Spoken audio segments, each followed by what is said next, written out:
Bonsoir à tous et bienvenue sur JD Magazine et Télévision. Vous êtes à la revue de presse qui fait le tour de l'actualité éducative nationale et internationale. Et voici donc le sommaire.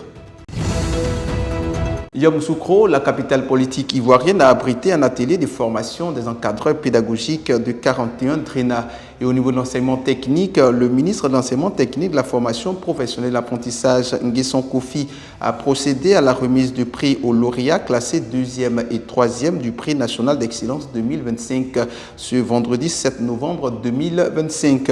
Et au Burkina Faso, le prix d'or de l'innovation et de la recherche scientifique a été attribué à Boubacar Zongo avec une enveloppe de 25 millions de francs CFA. Et au niveau des examens et concours, nous parlerons également des opportunités pour intégrer la fonction publique. L'âge limite est repoussé désormais à 42 ans. Et en fin d'édition, Victorine Domois nous parlera de Djela, le pacte d'amour et de raison de Makereti, un écrivain ivoirien. Ce sera donc dans notre espace littéraire et c'est tout pour les titres.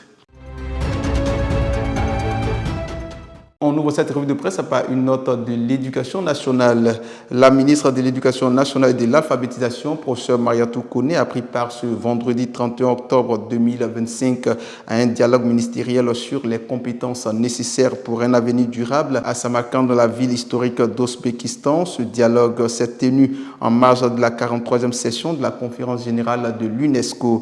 La ministre ivoirienne de l'Éducation nationale et de l'alphabétisation, professeur Mariatou Kone, représentait le continent africain. Et le foyer du lycée technique d'Abidjan-Cocody a été pris d'assaut ce mardi 4 novembre 2025 par les récipiendaires du CFA Daiking Metefpa Development Center, option froid et climatisation de 5 cohortes. Au nombre de 104, ces récipiendaires ont reçu des mains du ministre de l'enseignement technique, de la formation professionnelle Nguesson Kofi, leur parchemin de fin de formation. Il inclut donc l'innovation au cœur de son ambition d'excellence. L'Institut des sciences et techniques de la communication ISTC Polytechnique a lancé mardi 4 novembre 2025 sa rentrée académique 2025-2026, marquée par l'annonce de plusieurs innovations destinées à renforcer la compétitivité de l'établissement et à consolider son positionnement comme pôle d'excellence dans la formation au métier de la communication et du numérique. Du 27 octobre au 1er novembre 2025, les experts du ministère de l'Éducation nationale et de l'alphabétisation ont procédé à la validation des fiches techniques, des modules de formation des chefs d'établissement et des adjoints aux chefs d'établissement. Et au niveau de l'enseignement technique, le ministre de l'enseignement technique, de la formation professionnelle et de l'apprentissage, Nguesson Kofi, a procédé à la remise de prix aux lauréats classés 2e et 3e du prix national d'excellence 2025 ce vendredi 7 novembre 2025. Et ce même lundi, le ministre de l'enseignement supérieur et de la recherche scientifique, le professeur Adama Diawara, a annoncé le 3 novembre dernier la prorogation de la date limite pour les inscriptions et réinscriptions des étudiants jusqu'au 30 novembre 2025. Et c'est ce qui nous conduit donc à l'actualité internationale.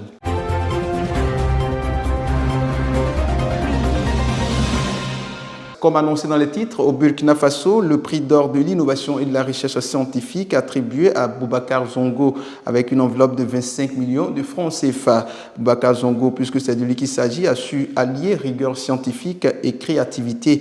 Il s'est donc imposé face à plusieurs concurrents comme le grand vainqueur de la nuit de la valorisation du FAIRCIT, le Forum national de recherche scientifique et de l'innovation technologique 2025. Et de l'autre côté, en Guinée, le ministre Alpha Bakabari réaffirme la recherche et l'innovation seront les piliers de notre avenir. De retour en Côte d'Ivoire pour planter le décor des examens et concours et juste après ceci.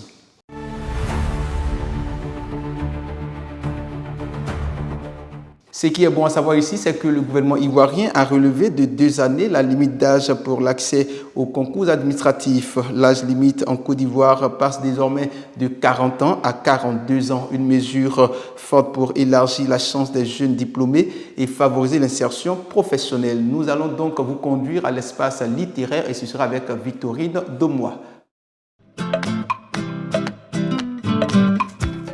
Bonsoir Victorine Domois et bienvenue. Qu'est-ce que nous avons à découvrir avec vous? Bonsoir Ange Dago et bonsoir chers téléspectateurs. Aujourd'hui, je veux partager avec vous le roman Djela, le pacte d'amour et de raison de Makereti, édité par JD Éditions.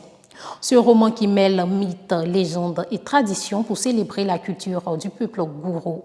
L'histoire raconte la rencontre entre Djila, une femme génie, et un jeune chasseur humain, unis par un pacte symbolisant l'équilibre entre l'amour et raison, entre monde humain et monde surnaturel. Ce récit explique l'origine de la danse Zaouli, une danse du peuple Gouro, symbole de créativité et de mémoire culturelle. À travers cette légende poétique, l'auteur nous invite à préserver nos traditions et à valoriser la culture africaine.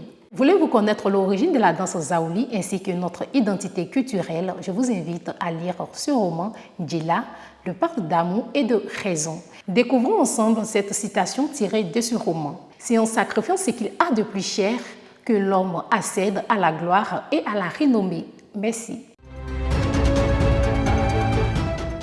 Merci donc à Victorine Doumois pour ce résumé qui, j'espère, vous a fait énormément de bien. Nous réformons donc cette revue de presse et si vous voulez plus d'actualités, consultez le www.jdmagazinetv.net. N'oubliez surtout pas ce que ma grand-mère me disait, si quelqu'un décide de ne pas vous choisir, n'insistez surtout pas parce qu'on ne pourra jamais convaincre un chimpanzé que le miel est plus sucré que la banane douce. Au revoir.